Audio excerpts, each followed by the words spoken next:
I do used to believe that, and be a part of the school of thought that, yeah, don't be angry, have feminine rage, which is expressing your anger about a situation and acting on that emotion to make certain changes. That is such a survival mode mindset, right? Which makes sense if you're going to flee away from danger to then be in a space where you can rest and recuperate and heal.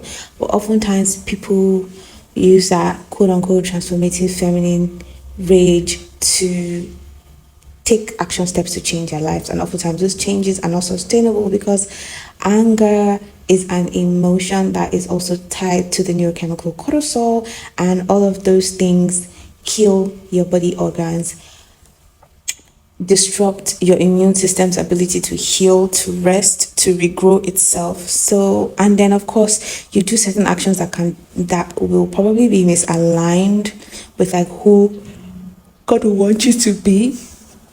And when I look back on all the, things I did, I try to curtail myself from acting in an angry place. But even when that was like a push, a tool, an emotion that was, mined to like push for certain advocacy changes. That is the reason why I think some of those changes were not implemented, apart from the fact that some people just don't want like the progress of Nigerian women, like let's just say that one.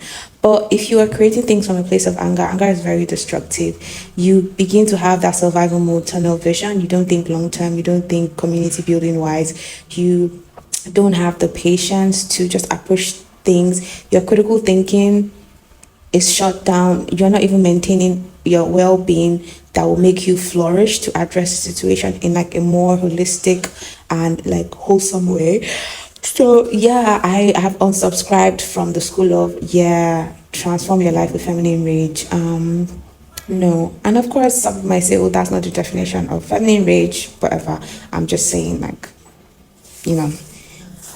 this thing where we're sold that, the people in our past, like our foremothers, older women, did not succeed in fighting a system that is both spiritual, financially, physically, emotionally, and mentally like enthroned in the world, is because they didn't do XYZ or because they did ABC. So we need to do the exact opposite to get some change. Because how is it the older women have repressed rage, and then our generation, there's a lot of rage that is being mined to be exploited and to be profited of, leaving us sick in our bodies and making us dependent on like multi-billion-dollar euro pharmaceutical companies.